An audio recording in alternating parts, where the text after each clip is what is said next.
호렙에서 이스라엘 자손과 세우신 언약 외에 여호와께서 모세에게 명령하여 모압 땅에서 그들과 세우신 언약의 말씀은 이러하니라.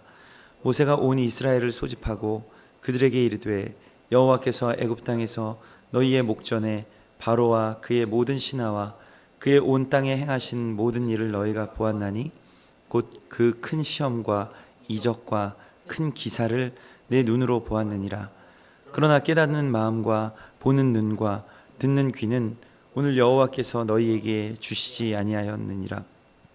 주께서 40년 동안 너희를 광야에서 인도하게 하셨거니와 너희 몸에 옷이 낡아지지 아니하였고 너희 발에 신이 헤어지지 아니하였으며 너희에게 떡도 먹지 못하며 포도주나 독주를 마시지 못하게 하셨음은 주는 너희의 하나님 여호와이신 줄을 알게 하려 하심이니라. 너희가 이곳에 올 때에 헤스본 왕 시혼과 바산 왕 옥이 우리와 싸우러 나왔으므로 우리가 그들을 치고 그 땅을 차지하여 르우벤과 갓과 므낫세 반 지파에게 기업으로 주었나니. 아멘. 호렙에서 하나님께서 이스라엘 자손과 언약을 세우셨습니다. 그것은 토라의 언약이었습니다. 시내산의 언약. 그래서 계명을 주시고 또한 율례들을 주시고 하나님을 따라서 살 수 있는 법을 주시고 또한 토라의 말씀, 이 창세기서부터 신명기까지의 5권의 성경의 말씀을 모세를 통해서 기록하게 하셨습니다. 그래서 모세가 40일 동안 그곳에 있으면서 이 말씀들을 다 받아 적고 그렇게 해서 또한 이 구전되는 율법들을 또한 받아 가지고 왔다라는 것이 바로 이 호렙의 언약이었습니다. 시내산의 언약이었죠. 근데 시내산을 이제 호렙이라고 부릅니다. 그 시내산을 이 호렙이라고 부르는 이유는 그곳이 그 황폐한 산이다라고 하는 뜻을 가지고 있습니다. 이 호렙은 황폐하다라는 뜻을 가지고 있고 모세가 떨기나무에서 이 타도 타지 않는 그 떨기나무 아래에서 주님을 보았던 것과 같이 완전히 황무한 상태에서 주님께서 우리에게 그 은혜와 말씀을 주시는 것을 그렇게 상징하고 있습니다. 또한 그것이 이제 그러한 언약 외에 그 언약과 더불어서, 그러니까 이것은 그 언약과 연결된다는 의미인데요. 모세에게 명령하여 모압 땅에서 그들과 세우신 언약의 말씀. 그러니까 호렙의 언약과 모압의 언약이 이 대꾸를 이루고 있는 것입니다. 그러니까 실은 같은 언약을 말씀하고 있는 것입니다. 모압은 어떤 뜻을 가지고 있냐면 아버지께서 들어온다라는 뜻을 가지고 있습니다. 이게 문자적인 뜻입니다. 그러니까 아버지께서 내 안으로 들어오신다라고 하는 뜻을 가지고 있고, 또한 모압 하면 우리가 아는 것은 모압의 평야, 모압 광야를 말하는 것입니다. 그래서 호렙과 모압 공이 다 이 하나님께서 우리에게 주시는 의미는 광야의 의미, 또 황폐하다라고 하는 의미를 가지고 있습니다. 그곳에서만 주님은 언약을 세우십니다. 그래서 우리가 이 세상의 어떤 풍요로움 가운데, 또 풍족함 가운데, 세상의 다른 것들 가운데 있을 때에는 언약이 없습니다. 약속이 있을 수가 없어요. 그리고 우리가 약속에 대해서 갈망하지도 않습니다. 그래서 부자가 하나님의 나라에 들어가기가 낙타가 바늘귀로 들어가는 것보다 더 어렵다라고 말씀하신 이유가 있습니다. 언약에 대한 갈망이 있지가 않아요. 그러나 우리가 마지막 때에 대한 언약, 또 하나님의 나라가 이 땅 가운데 임하실 것에 대한 언약은 어디에서 올까요? 우리의 삶의 황폐함 가운데서, 그 광야에서만이 우리 가운데 주어지고, 그것은 하나님이 그렇게 하실 수밖에 없는 것이 아니라 우리가 그렇게 받을 수밖에 없습니다. 그래서 우리의 본 자리는 광야라는 것입니다. 광야에 가야, 삶의 다른 부분들이 황폐해져야 언약이 발견됩니다. 그리고 하나님께서 우리 안으로 들어오십니다.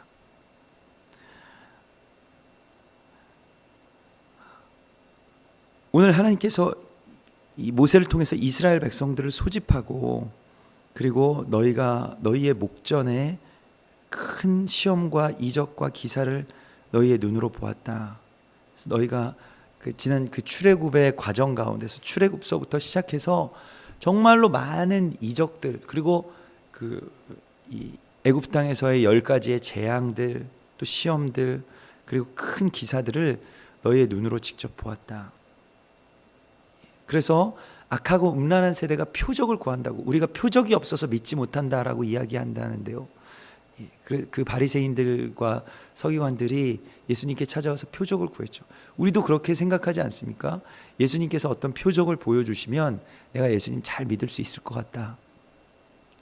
그러나 예수님께서는 요나의 표적 외에는 너희에게 보여줄 것이 없다 말씀하셨습니다. 표적이라고 하는 것을 본다고 해서 믿을 수 있는 것이 아닙니다. 문둥병 고침을 받았던 열 문둥이 가운데 돌아와서 감사한 자는 한 명이었습니다. 자기의 몸에 썩어 문드러져가는 몸이 새살이 돋아나는 것을 보면서도, 그리고 그것에 대해서 예수 그리스도께서 행하신 일이라는 것을 알면서도 거기에 대해서 믿고, 또한 거기에 대해서 예수가 메시아라는 것을 깨달은 자는 한 명밖에 없었다는 것입니다. 수많은 무리들이 예수님의 이적과 기사를 보았지만, 그리고 예수님 가까이에서 그 모든 이적과 기사의 증인이 되었던 예수의 제자들도 십자가까지 예수를 따르지는 못하였습니다. 그 표적까지는 나가지 못하였던 것입니다.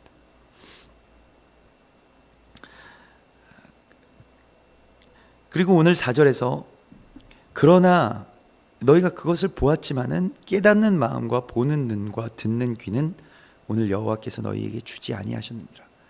이스라엘 백성들이 지금 깨닫는 마음이 들지 않고, 보는 눈이 열리지 않고, 듣는 귀가 그렇게 들리지 않는 것이 이유가 있다는 것입니다. 여호와께서 너희에게 오늘 주지 아니하셨다. 한시적으로 지금 주지 않으셨다라고 말씀하고 있습니다. 왜 주지 않으셨을까요?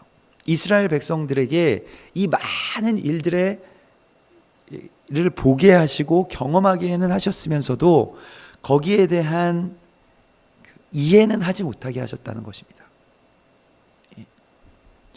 이사야서 6장 9절에 여호와께서 이르시되 가서 이 백성에게 이르기를 너희가 듣기는 들어도 깨닫지 못할 것이요 보기는 보아도 알지 못하리라 하여 그들 가운데 전하라고 말씀하고 있습니다.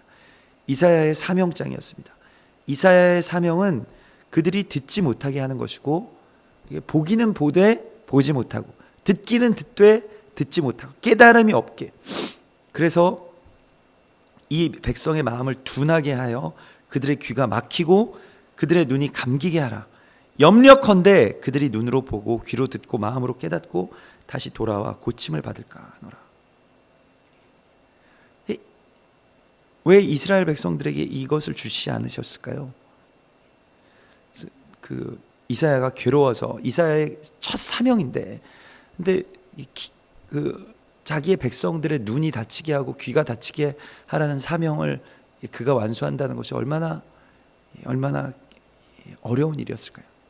그러나 이사야가 그래서 그 질문을 하는데요. 언제까지 이렇게 이들의 눈과 귀가 닫혀 있을 것입니까? 라고 질문하였을 때, 성읍들이 황폐하여 주민이 없으며 가옥들에는 사람이 없고 토지는 황폐하게 되고 여호와께서 사람들을 멀리 옮겨서 이 땅 가운데 황폐한 곳이 많을 때까지니라. 이 땅이 황폐하게 되고 이 땅이 흩어질 때까지, 이 땅이 로마에 의해서 멸망해서 완전하게 흩어지게 될 때까지 그들은 그것을 보지 못할 것이다, 깨닫지도 못할 것이다 라고 주님께서 말씀하셨습니다. 이것에 대하여서 사도행전 28장에서 사도 바울이 선포하죠. 이 백성에게 말하기를 너희가 듣기는 들어도 도무지 깨닫지 못하며 보기는 보아도 도무지 알지 못하는도다. 이 백성들의 마음이 우둔하여져서 그 귀로는 둔하게 하고 그 눈은 감았으니 이는 눈으로 보고 귀로 듣고 마음으로 깨달아 돌아오면 내가 고쳐줄까 함이라 하였으니, 그런즉 하나님의 이 구원이 이방인에게로 보내어진 줄 알라. 그들은 그것을 들으리라 하더라. 이스라엘의 그 야곱의 12아들 가운데 시므온은 드름이라는 뜻을 가진 아들이었습니다. 근데 시므온이 인질로 잡혔을 때 그 잡히고 있는 동안 베냐민을 데리고 올 수 있었습니다. 베냐민이 올 때까지 시므온은 인질로 잡혀 있는 것입니다. 그래서 이스라엘이 열방이 다 구원될 때까지 인질로 잡혀 있는다라고 하는 것이 하나님의 구원의 구조의 언약의 구조인 것입니다. 그러니까 너희에게 그것을 내가 주지 않는 이유에 대해서도 말씀 안 하셔요. 그냥 거기에 인질로 잡혀 있는 것입니다. 그것을 그들 가운데 숨기신 이유는 우리 때문이라는 것을 우리가 알아야 됩니다. 그래서 우리가 이스라엘에 대해서 빚진 자라는 마음을 가져야 됩니다. 빚진 자예요. 이스라엘이 우리 때문에 고난을 받고 열방의 구원 때문에 또 이 땅끝까지 복음이 전파되고 또한 땅끝이 회복되고 땅끝이 다시 이스라엘을 품게 되고 그때까지 이스라엘이 계속 대적들에게 볼모로 잡혀 있게 되는 것입니다. 그 베냐민이 살아서 돌아오게 하기 위해서, 그 베냐민을 다 함께 만나게 하기 위해서. 그래서 그곳에서 그렇게 너희에게 그것을 주지 않으셨지만은, 그러나 오늘 5절에 보면 너희를 광야에서 인도하셨거니와 너희 몸의 옷이 낡아지지 아니하였고 너희 발에 신이 헤어지지 아니하였다 라고 말씀하시면서, 그들이 지금 그냥 그 삶 가운데서 모든 사람들의 발이 다 그 신이 헤어지지 아니하였고 또한 그 몸의 옷이 낡지 않고 계속 지금 오는데 그냥 당연하다라고 생각되는 일들이 실은 기적이었다라는 것을 깨닫기를 원하시는 것입니다. 이스라엘 백성들에게 이것은 너무 어쩌면 당연한 일처럼 보였어요. 왜냐하면 다른 사람들도 다 그러하니까요. 만나는 사람들이 뭐 다른 민족들을 뭐 같이 만나고 이러한 것이 아니라 이제 광야에서 계속 생활하면서 워낙에 이러한 것인 줄 알았어요. 우리가 은혜가 은혜인 줄 알지 못할 때가 너무나도 많이 있습니다. 하나님이 베푸신 이 은혜들이 그저 나에게는 일상처럼 느껴져서 우리가 알지 못하는 은혜들이 얼마나 많은지요. 이 모든 것들이 실은 은혜고 감사의 이유였음에도 불구하고 그걸 깨닫지 못하는 것이에요. 그래서 너의 발의 신과 너희의 입은 옷이 헤어지지 않은 것을 보라고 말씀하십니다. 그것이 기적이다. 너희의 삶 자체가 기적이다. 너희의 삶 자체가 증거고 표적이다. 이것을 말씀하시는 것입니다. 우리의 일상 자체는 하나님의 살아계심의 표적입니다. 그것이 기적이고 그 요나의 표적이 이미 우리 가운데 있는 거예요. 우리 가운데 드러난 것입니다. 우리가 이렇게 기적적으로 60억 인구 가운데서, 그것도 한국에 살면서, 그것도 남한 땅에서 하나님을 만나고 또 그리스도를 만나고 또 이 말씀을 만나고 말씀에 대해서 깨달아지고 또 이스라엘에 대해서 품고, 이러한 것들이 다 기적이라는 것입니다. 다른 기적을 우리가 구할 필요가 없습니다. 이것이 기적이니까요. 이미 우리는 기적적인 삶 가운데서 살아왔고 그리고 지금도 살아가고 있다는 것을 말씀하고 있습니다. 또한 주님께서는 6절에 너희에게 떡도 먹지 못하며 포도주나 독주를 마시지 못하게 하셨음은 주는 너희의 하나님 여호와이신 줄을 알게 하려 하심이라. 결핍의 이유에 대해서 설명하십니다. 떡을 먹지 못하게 하시고 포도주를 마시지 못하게 하셨다. 그러니까 이 세상의 즐거움 그리고 정욕의 채워짐을 허락하지 않으셨다는 것이에요. 계속 지금 광야 생활을 하게 하신 이유, 광야에서 40년 동안 이 결핍에 있었던 이유, 그것에 대해서 말씀하십니다. 주는 너희의 하나님 여호와이신 줄을 알게 하려 하심이니라. 그러면 떡을 먹고 포도주를 마시면 주는 우리의 하나님 여호와이신 줄을 모르느냐? 모른다는 것이에요.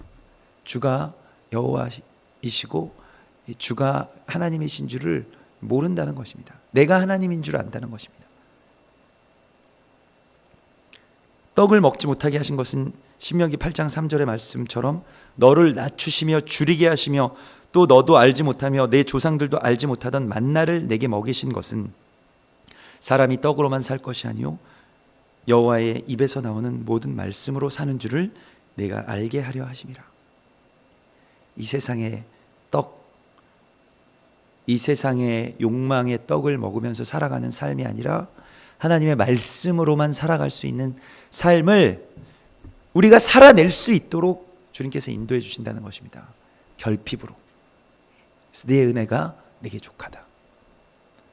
너무 우리가 부족함이 많잖아요.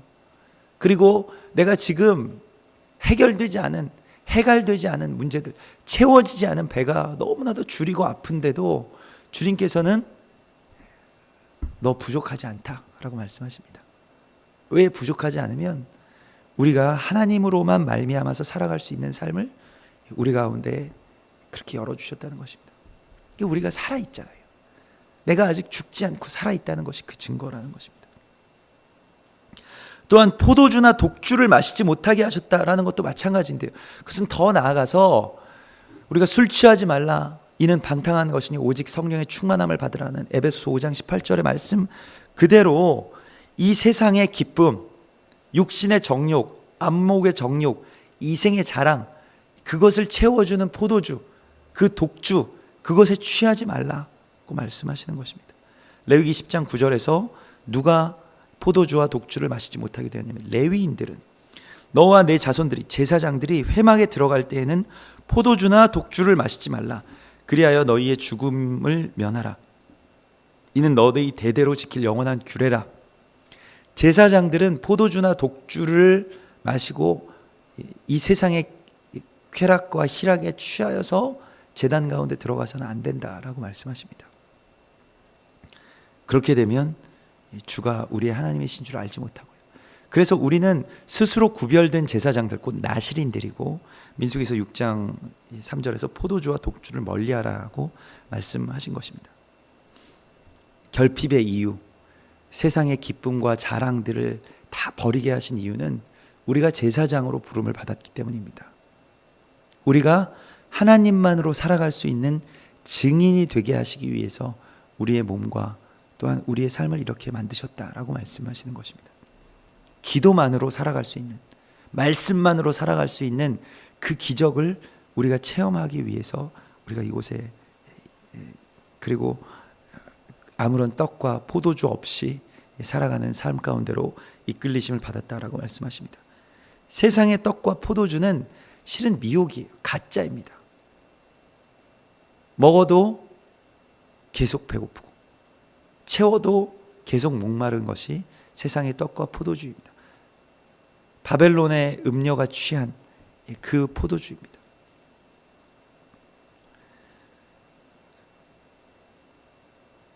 그리고 주님께서 한 가지 증거를 말씀하시는데, 너희가 이곳에 올 때에 헤스본 왕 시온과 바산 왕 옥이 우리와 싸우러 나왔으므로.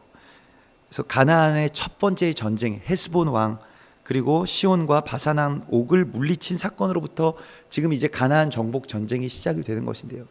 이것은 이제 마지막 때의 적그리스도의 모형들을 헤스본 왕 시온과 바산 왕 옥이 이렇게 계시하고 있습니다. 시온이라고 하는 것은, 그 헤스본 왕 시온이라고 하는 것은 어떤 뜻을 가지고 있냐면, 시온은 청소하다, 쓸어내다 라고 하는 뜻을 가지고 있고요. 헤스본은 모략, 책략을 뜻합니다.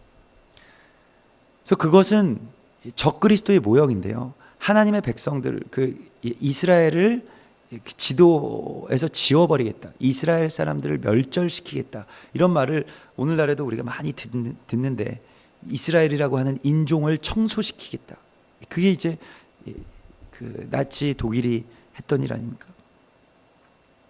그 전에 십자군들이 했던 일들이고요. 이스라엘을 이 지구상에서 없애버리자, 이스라엘이라고 하는 나라가 없어지게 하자라고 하는 것이 헤스본 왕 시온의 영입니다. 적 그리스도의 영 가운데서 그 니골라당의 의미를 가지고 있습니다. 계시록 3장에 나오는 니골라당, 백성을 멸하다, 백성을 다스리다, 통제하다 하는 뜻을 가지고 있죠. 그러한 모략을 가진 자를 말하고 있고요. 그것이 적그리스도의 영이고요. 바산 왕 옥은 무엇이냐면 교만의 영입니다. 이 세상의 가장 높은 정점에 앉은 자이고, 이 바산한 옥은 실은 네피림의 후예이고 그 르바임 족속의 남은 자가 바산한 옥이었다라고 신명기서 3장 11절에 그렇게 있습니다. 그래서 르바임 족속이 바로 그 네피림의 후손들이거든요. 그래서 바산한 옥의 그 키가 얼마였냐면 4m. 그게 신명기서 3장 11절에 있습니다. 어깨가 1.8m. 이 거인이었습니다. 바산 왕 옥이라고 하는 것이 목이 뻣뻣하다, 교만하다라는 뜻을 가지고 있고요. 바산이라고 하는 뜻도 가장 높은 곳이라는 뜻을 가지고 있습니다. 이게 바벨의 영, 적그리스도의 영, 니므롯의 영을 말하는 것입니다. 하박국서 2장 4절에 보라 그의 마음은 교만하며 그 속에서 정직하지 못하나 의인은 그의 믿음으로 말미암아 살리라. 그러니까 이 바산 왕 옥을 대적하는 자는 의인, 곧 겸손한 자들 말하는 것입니다. 야고보서 4장 6절에 그러나 더욱 큰 은혜를 주시나니 그러므로 일렀으되 하나님이 교만한 자를 물리치시고 겸손한 자에게 은혜를 주신다 하였습니다. 말씀하고 있습니다. 그래서 그들이 전쟁하러 그러한 엄청난 적그리스도를 대표하는 두 왕이 전쟁하러 나왔을 때 어떻게 되었느냐? 엄청난 전쟁이 그 가운데 일어났을 때 너희가 요단 동편 땅을 차지하게 되었다라고 말씀하고 있습니다. 르우벤과 또 므낫세와 갓, 그들이 요단 동편의 땅을 차지하게 된 것입니다. 무엇 때문에 차지했을까요? 그 엄청난 왕들이 와서 전쟁하자고 막 그러했을 때 정말 이스라엘은 그들과는 전쟁할 수 있을 만한 어떠한 상황이 되지 못하였고 또한 그러한 여력, 그러한 힘이 없었지만은 그러나 어쩔 수 없이 그 전쟁 가운데 들어가게 되었을 때 의외로 요단 동편의 땅을 차지하게 됐다는 것입니다. 하나님의 그 관문을 차지하게 되었다는 것입니다. 요단을 건너갈 수 있는 그 교두보를 확보할 수 있게 되었다는 것입니다. 우리가 살아가면서 어떤 영적인 싸움, 전쟁, 그리고 우리 앞에선 이 바산한 옥과 또한 헤스본 왕 시온과 같은 자들의 그러한 그 어떤 도발, 모략 이런 것들을 생각하면 두렵죠. 그리고 싸우고 싶은 생각이 들지 않습니다만은 그러나 그들이 우리 가운데 나와서 우리를 격동시키기도 하고 막 싸움을 붙일 때가 있습니다. 근데 그때 우리가 생각해야 됩니다. 이 전쟁의 이유가 무엇이냐? 하나님의 땅을 우리 가운데 주시기 위함이라는 것을 우리가 알아야 됩니다. 괜히 하나님께서 전쟁터에 자기의 자녀들을 내보내지 않습니다. 하나님께서 괜히 우리를 전쟁하게 하시려고 그렇게 그냥 뭐 재미 삼아서 우리를 그렇게 싸움 붙여 보시는 분이 아니세요. 우리에게 그 땅을 주시기 위해서. 그래서 르우벤 지파가 그 땅을 차지하고, 그리고 므낫세 반 지파가 그 땅을 차지하고, 갓 지파가 그 땅을 차지하면서 하나님의 나라가 그곳 가운데서 최초로 이루어지게 되는 것입니다.